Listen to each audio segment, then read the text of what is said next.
Balik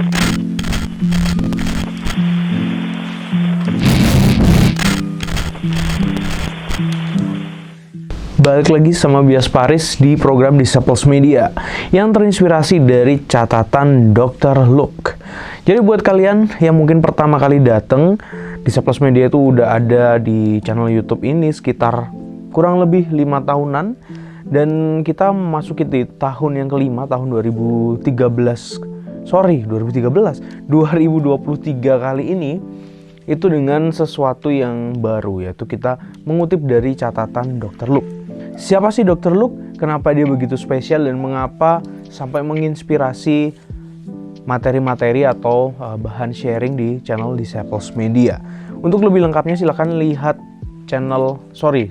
video pertama episode bersama Dr. Luke atau sekitar 2-3 minggu yang lalu lah. Oke, kalau gitu kita langsung aja ke materi di minggu kali ini. Sesuai dengan namanya, Dr. Luke atau Dr. Lukas ya kalau dalam bahasa Indonesia, namanya juga dokter. Pada zaman itu tapi istilahnya adalah tabib. Tentu saja pekerjaan yang berhubungan dengan kesehatan. Dan kali ini kita akan ngobrolin tentang silent killer atau pembunuh yang diam-diam. Nah, kira-kira siapa sih silent killer itu dan ada di mana dia? Apakah bisa diketahui walaupun namanya silent? Jadi menurut catatan Dr. Lukas ini yang aku baca-baca, ada materi pendukungnya.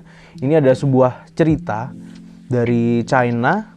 Intinya seperti ini. Ada seorang dari China namanya Mao Sugang. Dia itu adalah seorang yang hidup di China, di Shanghai. Dan sudah beberapa bulan dia tuh merasa gak enak badan. Dan rupanya setelah dia memeriksakan diri, singkatnya nih ya, cepetnya, dia itu rupanya memiliki tekanan darah tinggi. Dan rupanya beberapa minggu kemudian dia tuh sampai jatuh sakit, yaitu sakit stroke. Oke, seperti yang kita tahu di zaman modern, hipertensi atau penyakit darah tinggi ini bisa menyebabkan stroke. Dan stroke ini biasanya umumnya ada 2 macam nih penyebabnya. Penyebabnya karena tekanan darah tinggi yang menyebabkan pembuluh darah di otak itu pecah. Dan juga pembuluh darah di otak ini bisa pecah selain karena darah tinggi, tapi juga mungkin karena benturan, karena kecelakaan. Karena kecelakaan akhirnya pembuluh darah di otak ini pecah, itu juga bisa, sangat memungkinkan. Nah, jadi ada 2 macam. Nah, tapi kali ini kita akan ngebahas soal yang silent killer nih, soal hipertensi. Jadi kita semua tahu ya bahwa bahwa manusia itu punya tekanan darah. Dan tekanan darah manusia itu untuk tekanan normal itu sekitar 120/80. Jadi ketika tekanan darah kita di atas itu, biasanya di level 140/100, nah itu sudah bisa disebut tekanan darah kita lagi tinggi. Nah, biasanya itu sering terjadi di orang-orang dengan usia 30-an ke atas. Nah, tapi tidak menutup kemungkinan di usia-usia 20-an atau di usia pertengahan 25-an up itu udah mulai ada gejala-gejala darah tinggi. Nah, apa sih penyebabnya? Banyak banget ya penyebabnya, tapi salah satu dari catatan Dr. Luke ini ada 3 penyebab yang paling umum, yaitu dari makanan. Kemudian yang kedua adalah kurangnya olahraga. Dan yang ketiga adalah tingkat stres. Nah, jadi menurut catatan yang aku baca, jadi ada 3 penyebab yang secara umum ya. Pasti ada yang hal-hal yang lain bisa menyebabkan hipertensi, tapi secara umum adalah 3 hal itu tadi yang menyebabkan darah tinggi.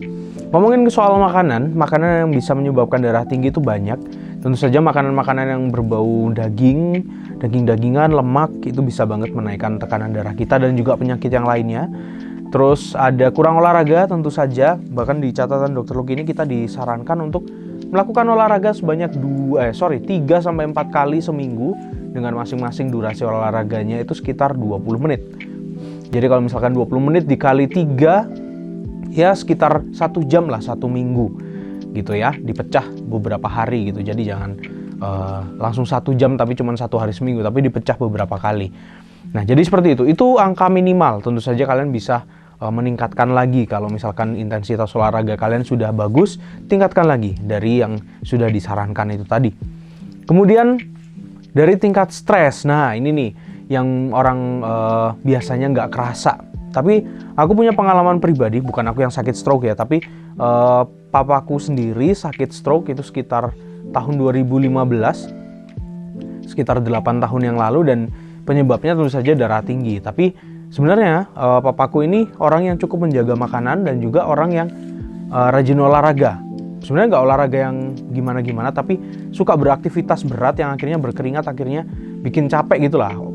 Berolahraga, intinya badannya sering dipakai untuk aktivitas fisik yang cukup berat. Jadi untuk mendapatkan penyakit stroke itu, kalau secara fisik dan makanan itu rasanya tidak mungkin. Nah, tapi rupanya berdasarkan hasil diagnosa dokter pada saat itu, dan ini real ya kejadiannya, karena itu papaku sendiri.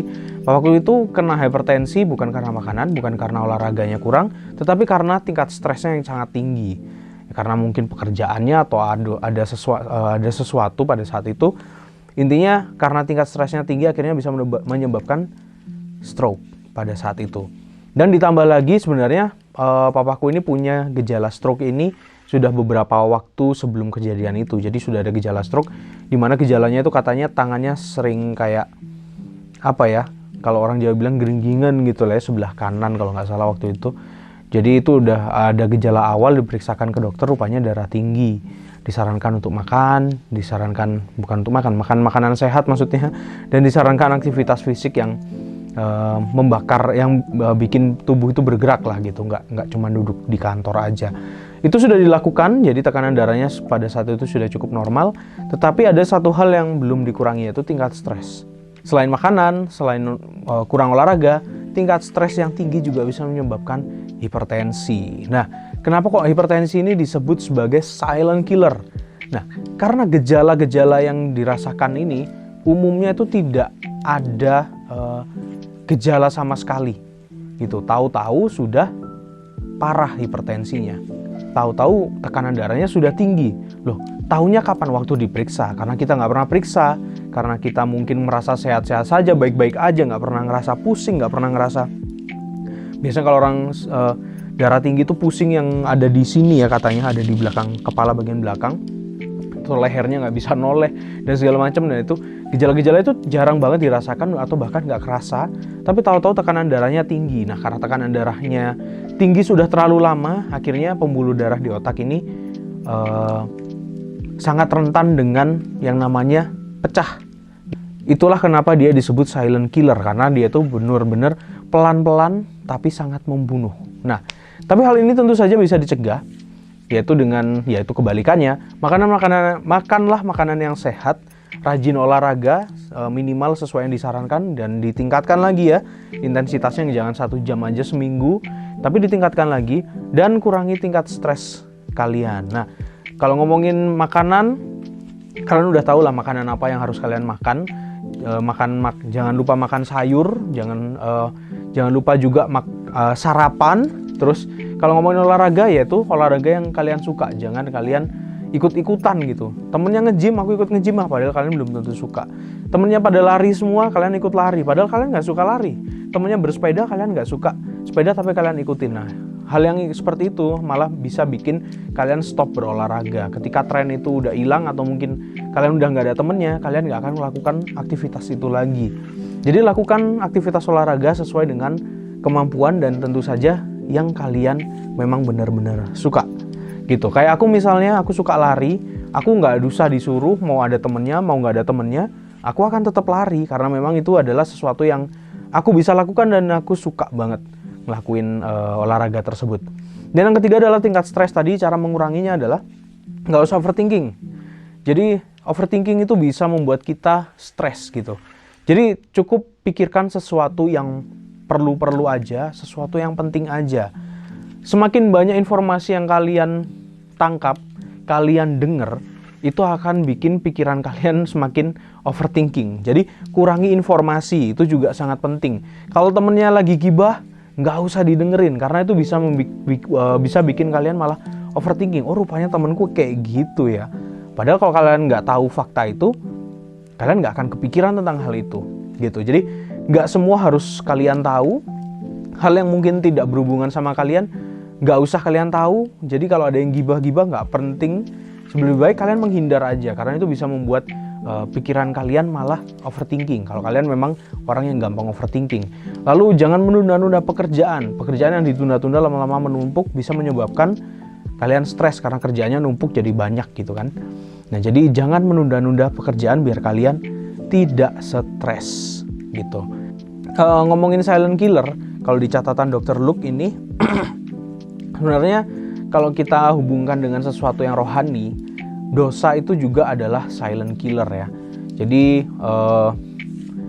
kalau kita biasa melakukan sesuatu, lama-lama itu akan menjadi kebiasaan, betul kan? Dan kebiasaan yang dilakukan terus-menerus lama-lama akan menjadi karakter, dan itu adalah sesuatu yang sangat berbahaya.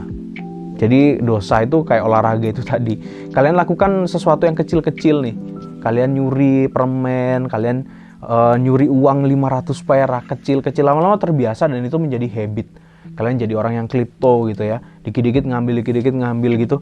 Dan itu lama-lama jadi habit dan lama-lama jadi karakter. Dan ketika sudah menjadi karakter, itu akan sangat berbahaya dan itu bisa membunuh kalian. Bukan membunuh secara fisik, tapi bisa buat kalian jadi orang yang berdosa karena kalian sudah memiliki karakter dosa itu tadi. Jadi jangan biarkan sesuatu yang kecil, dosa-dosa yang katakanlah kalian sering bilang cuma dosa kecil, nggak ada dosa kecil, dosa besar ya. Jadi yang namanya merugikan orang lain, kalian mencuri hal yang kecil berapa perak atau mencuri permen, korupsi cuman 500 perak, 1.000 rupiah, dan itu lama-kelamaan akan meningkat levelnya. Sama dengan olahraga yang kalian tingkatin, sama dengan penggunaan narkoba yang dulu cuman ngincipin pil-pil double L yang kecil, lama-lama sampai ngeganja, ngesabu, heroin, kokain dan lain sebagainya. Jadi levelnya pasti akan naik. Dan itu kenapa dosa itu juga bisa dibilang silent killer, karena awalnya coba-coba, lama-lama jadi kebiasaan dan kebiasaan itu akhirnya jadi karakter. Oke, jadi pada episode kali ini kita ngomongin soal hipertensi, di mana hipertensi ini bisa membuat kalian terbunuh secara fisik ya, karena memang tekanan darah tinggi bisa menyebabkan stroke lama-kelamaan, dan stroke ini bisa melumpuhkan sebagian tubuh kalian atau bahkan menyebabkan kematian dalam taraf tertentu. Dan tentu saja kita juga belajar tentang dosa, di mana dosa itu adalah silent killer yang harus kita hindari. Ketika kita sudah dapatkan gejala, kita kayaknya aku punya bakat-bakat dosa nih. Semua orang pasti punya bakat dosa ya, tapi di level tertentu kayaknya aku bakat-bakat dosa nih. Dikit-dikit aku suka bohong, dikit-dikit aku suka nyuri barang yang kecil-kecil nih, dikit-dikit aku suka korupsi 1.000 rupiah, 2.000 rupiah. Langsung minta ampun sama Tuhan supaya kalian gak jadi kebiasaan dan supaya hal itu tidak menjadi karakter kalian. Oke, jadi episode kali ini kita ngomongin soal itu aja, dan tentu saja episode Disciples Media mengenai Dr. Luke ini akan kembali lagi minggu depan hanya di channel Disciples Media.